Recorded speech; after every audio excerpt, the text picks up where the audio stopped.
lulusot ang may atraso. Ang mga resibong nakalap ngayong hapon. Sa cellphone video na ito, nakuha sa loob ng isang bahay sa Caloocan City noong August 22. May salo-salo ang isang pamilya, ang birthday celebration. Naunsyamin nang dumating ang isang babaeng bisita na hindi raw imbitado. Maya-maya pa, sinita ng babae ang mga nakaupo sa kapagkainan. Yung babae mo, ulos na kayo dito. Walang hiya kayo. Buong pamilya mo. Niloloko ako, lahat-lahat. Ang babae sa video na si Maria Rudeline, siya pala ang legal wife ng lalaking nasa video na si Charlon. Ang mga kasama ni Charlon, ang kanyang mga magulang at isang babae na itinutuloy ni Rudeline na other woman ng kanyang asawa. Oh no! Happy birthday no more! Nang magtayuan sina Charlon, dito na nag-abot sina Rudeline at kasalukuyang karelasyon ng dati niyang asawa.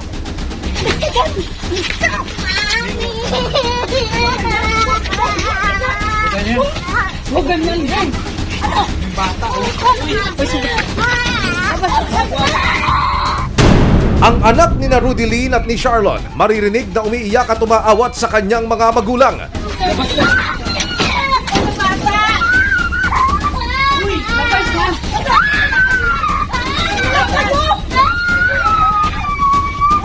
Ano nga ba ang punot dulo ng insidenteng ito? Bakit nga ba tila na-etsyapwera si Rudeline sa family gathering na ito? Isang notorious na grupo, 3 dekada nang sangkot sa pangingidnap.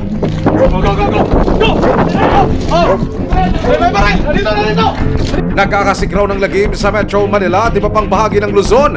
Isa sa mga leader, tinaguri ang top 5 most wanted sa buong bansa. Pero malapit na raw matuldukan ang kanilang operasyon kasama ang resibo. Sinalakay ng higit 100 operatiba ng Philippine National Police o PNP ang sinasabing kuta ng Kidnap for Ransom Group sa Laguna. Ano ang kanilang madadatnan?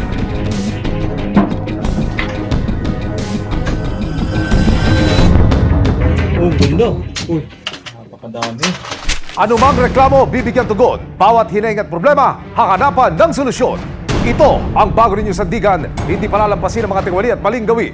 Dito, walang ligtas ang abusado at lalong walang lusot ang may atraso. Dahil ang lahat, hahanapan natin ng resibo. Magandang hapon, ako po si Emil Sumangil. Isang masayang birthday celebration sa Caloocan na uwi sa sakitan. Sa cellphone video na ito, sa gitna ng celebration, dumating ang isang babae na wala naman sa guest list. Yung babae mo, ulos na kayo dito. Walang hiya kayo. Buong pamilya mo. Niloloko ako, lahat-lahat. Ang babae sa video na si Maria Rudeline, siya pala ang legal wife. Present sa salo-salo ang dati niyang asawang si Charlon at ang di umano'y bagong kinakasama ni Charlon. Nang magtayuan ng mga bisita, dito na nagpang-abot si Rudeline at kasalukuyang karelasyon ni Charlon.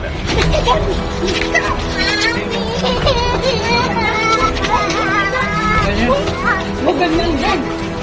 Bata, Ang anak ni Rudeline at Charlon maririnig na umiiyak at umaawat sa kanyang mga magulang.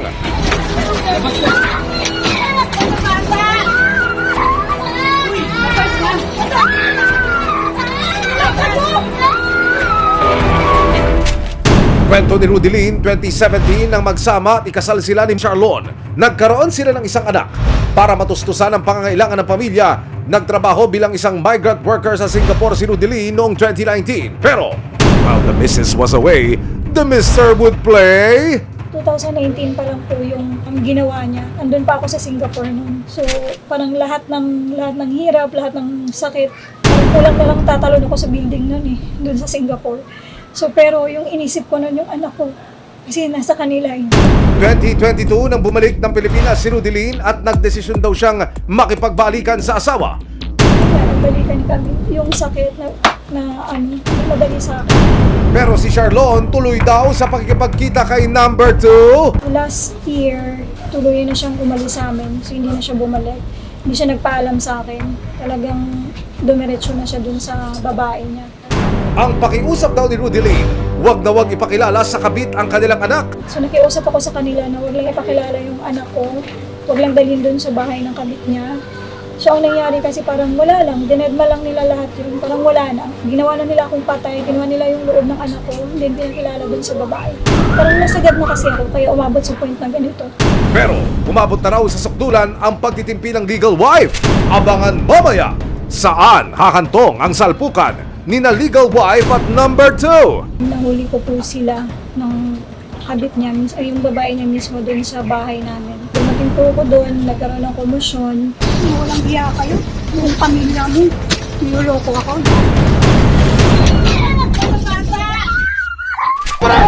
Susunod, isang notorious na grupo 3 dekada ng sangkot sa pangingidnap.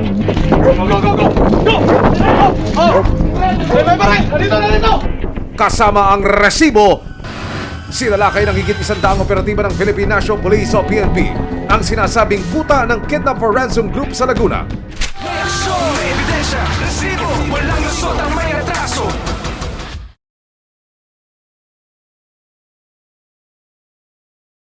May aksyon, may ebidensya, resibo, walang lusot ang may atraso. June 4, 2022, dalawang magpinsang Chinoy o Filipino-Chinese ang dinukot sa Tondo, Maynila. Yung dalawang magpinsan, on the way sila sa isang customer nila. Galing sila sa isang customer nila nung nakidnap sila, no? Ayon sa Philippine National Police Anti-Kidnapping Group o PNP-AKG, mula Maynila ay dinala ang 2 biktima sa isang liblib na lugar sa Laguna. Talaga shock na shock kami nung nakidnap yung dalawang magpinsan na batang-bata pa, no? Businessman.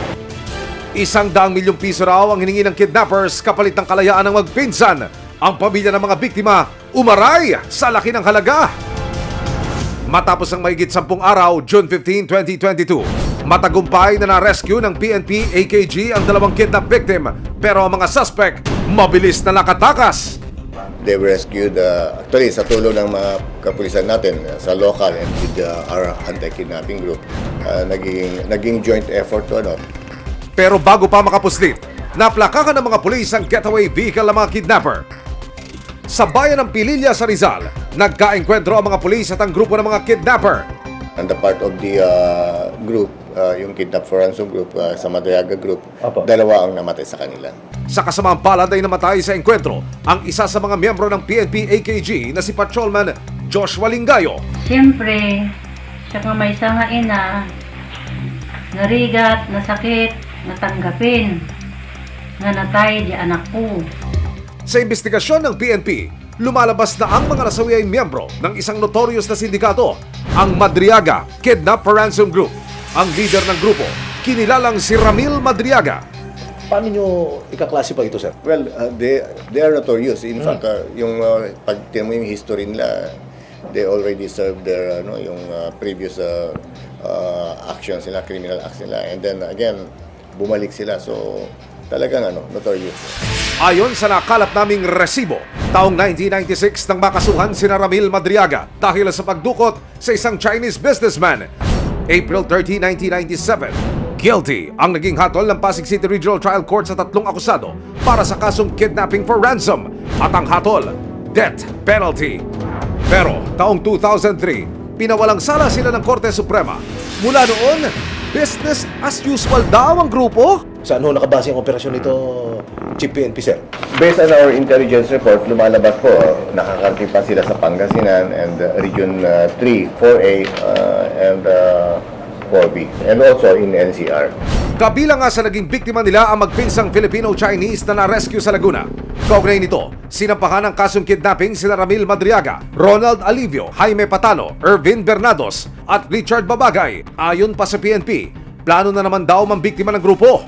Yeah, that's what we are getting. Kaya talagang hindi natin nilubayan. Pag hindi namin tututukan to, marami at marami pang magiging biktima. Kaya bago pa man makapag-regroup sa bisa ng warrant of arrest nitong July 13, 2023, tinunton ng PNP-AKG ang hideout ng mga Madriaga. Nang makarating sa Rizal, hindi na sila nakapalag. Isa-isa ng inaresto ng PNP-AKG ang 5 suspect na sina Ramil Madriaga, Ronald Alivio, Jaime Patano, Ervin Bernados at Richard Babagay. Habang pinoproseso sila sa opisina ng PNP, si Madriaga biglang hinimatay.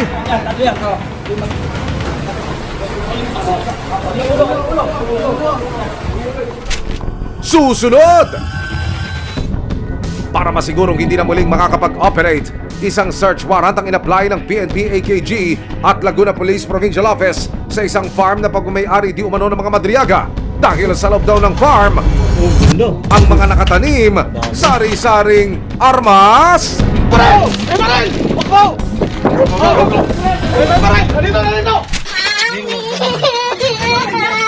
Ang sama ng loob ni Rudilin, may isa pa palang hugot. Ang ex niya kasing si Charlon, hindi raw sumusunod sa napagkasundo ang sustento. Kung saan-saan sila pumupunta ng babae niya. May trabaho ako, oo, pero yung tipong ako lang yung nag-aalaga, ako lang yung nag-aasikaso ng anak ko. Aksyon, may ebidensya, resibo, walang lusot ang may retraso.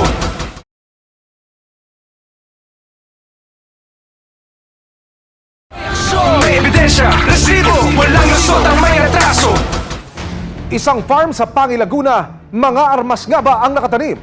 Hideout daw kasi ito ng isang kilabot na kidnap for ransom group. Sa bisa ng isang search warrant, susugod ang nasa higit 100 operatiba para bungkalin ang katotohanan. Sa bisa ng search warrant, madaling araw ng July 29, 2023, kasama ang resibo, nagtungo ang nasa 100 operatiba ng Laguna Provincial Police at PNP Anti-Kidnapping Group sa isang farm sa bayan ng Pangi, Laguna na pagmamayari ng mga Madriaga. Ang mga nakatanim daw dito, mga armas, delikado. Ibig sabihin, GPNP, itong farm na ito hindi lang basta farm, kundi para safe house. Lumalabas po, talagang pag tinan mo yung profile, talagang mahirap pasukin. It's 8 kilometers away from the road. Masukal at hindi madali ang pagpasok sa nasabing farm. Talagang tagong-tago, well vegetated, and when it comes to positioning, talagang vantage point sila, may mahirap pasukin. At nang makalapit sa target,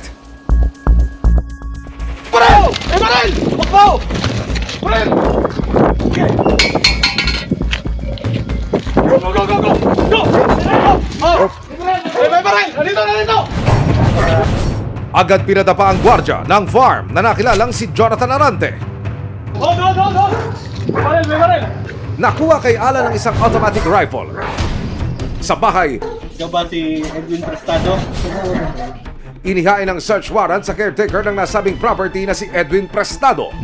Meron kaming search warrant laban sa iyo sa for violation of RA 10591 o pag-iingat ng mga hindi lisensyadong baril. Matapos ipaliwanag ang pakay, nag-umpisa ng maggalugog ang Laguna Police at AKG. Unang ginalugad ng mga pulis ang sala ng bahay.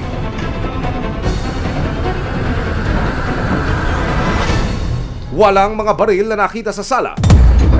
Hanggang pasukin ng Laguna PPO ang isang silid. Sa loob ng isang kwarto, tumambad sa mga pulis ang nakahilerang mga armas. Nakita yan sa master's bedroom. Andun nakita yung mga baril. Siguro sabihin na lang natin na baka nire-ready nila for them to take them out. Inaayos pa siguro nila yan para to ilipat ng mga location. At nang buksan ng isang kahon sa gilid ng kama, maging ang mga pulis napanganga sa kalidad ng mga baril na nakuha. Meron pa silang submachine gun, they're using a scope and silencers.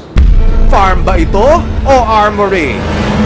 Based on that, you cannot take them lightly. Talagang malaking grupo to, hindi sila ordinaryong grupo. High profile ang kaya nilang i-operate. Sa kabuuan, na-harvest ng mga pulis ang 4 na caliber 38 revolver, 2 M16 rifle, 3 12-gauge shotgun, 3 kalibre 22, isang Beretta 9mm, isang Uzi submachine gun, isang caliber 357 at mga bala.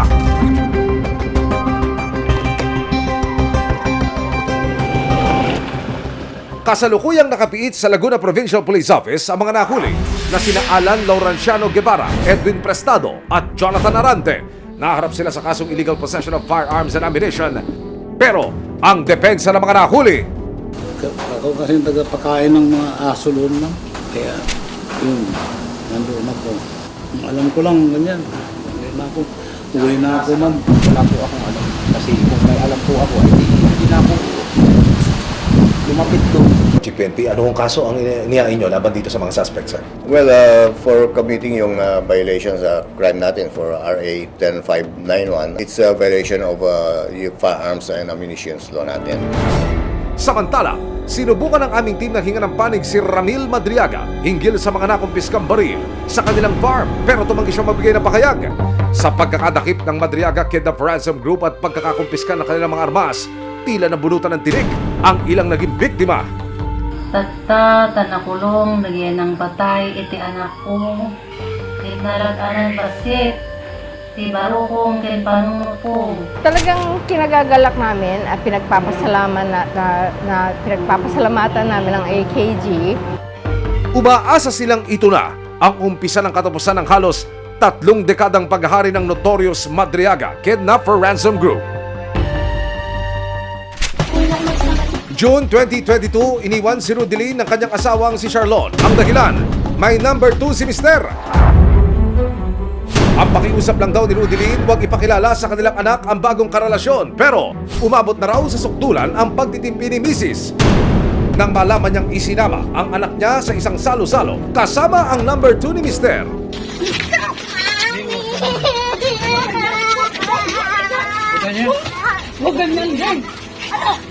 Nahuli ko po sila ng kabit niya, ay yung babae niya mismo doon sa bahay na magkasama sila.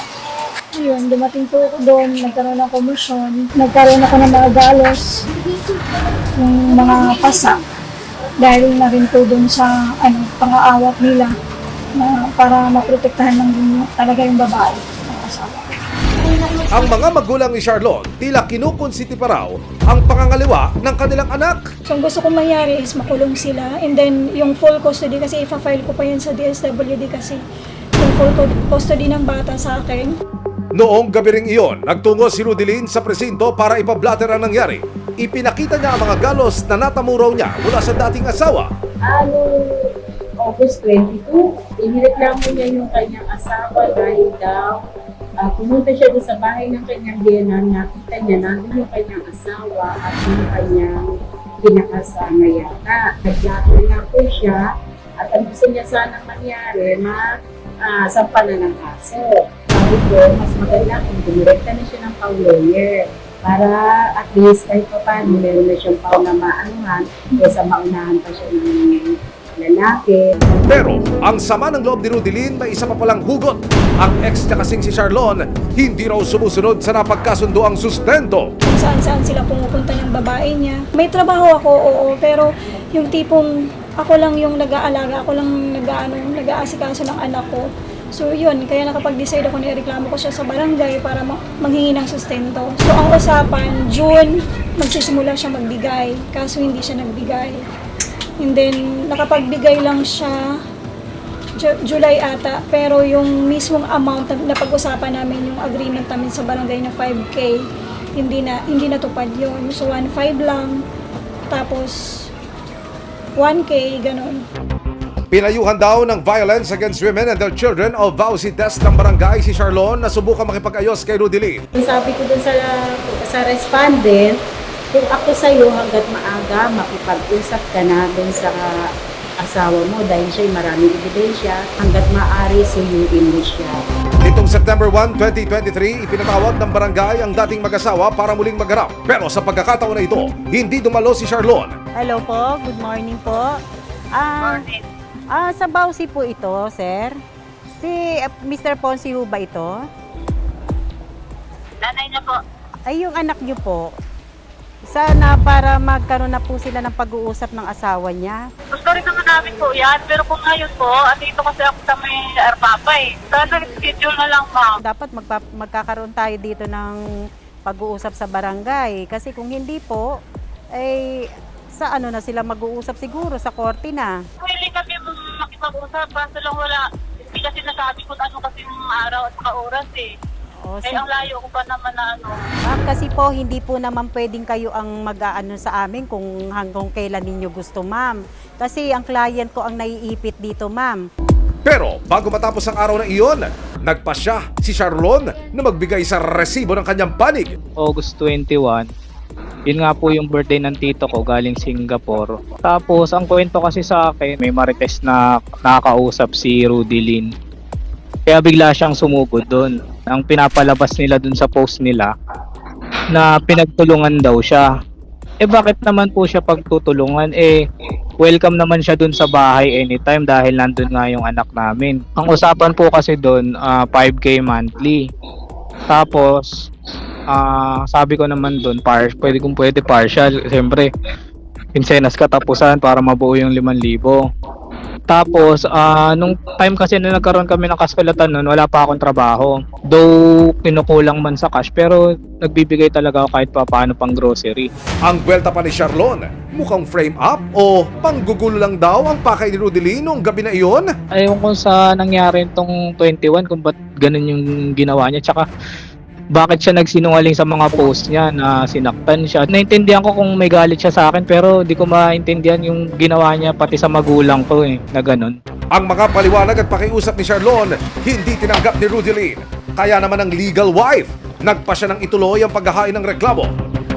Humingi ng legal advice para po sana makapag-file ng case din sa asawa ko po. Sinamakan siya ng resibo na magtungo sa Public Attorney's Office o PAO para ihain ang kanyang reklamo laban kay Charlon sa paglabag sa Anti-Violence Against Women and Their Children Act of 2004. Meron ka bang ebidensya? Yun nga, naaktuhan ko nga silang dalawa doon sa picture bahay. ka. Ha? May picture ka. Meron ba ako video mo? Ayun pala naman. Maging ang hindi pagbibigay ni Charlon ng sapat na sustento para sa kanilang anak, isinama na ni Rudy Lin sa kanyang reklamo. Pwede siyang humingi ng sustento. Sino ang pwedeng humingi? Yung anak nila plus yung misis. Kasi kasal pa sila. Yung pagbibigay ng sustento, dalawa ang tinitimbang dyan ng korte. Yung pangangailangan nung humihingi ng sustento at yung financial capacity nung hinihingan. So hindi yan automatic na half. So kung makipagrelasyon naman siya sa ibang babae, kasal pa rin sila, di ba? Kung hindi sila magpa-file ng annulment, then pwede pa rin siyang kasuhan under VAUSI for marital infidelity. Pagdedesisyonan ng korte ang usapin tungkol sa sustento ayon sa Republic Act 8369 o Family Courts Act of 1997. Okay naman po, may nag-assist sa akin. Then, may attorney na din po. So, ang process na po yung pag-file ng case. Sibo, walang lusot ang may retaso. Ipagtanggol ang api, iwag siyang tiwali. Maraming salamat sa panonood, mga kapuso. Para masundan ang mga reklamong nasolusyonan ng resibo, mag-subscribe lamang sa GMA Public Affairs YouTube channel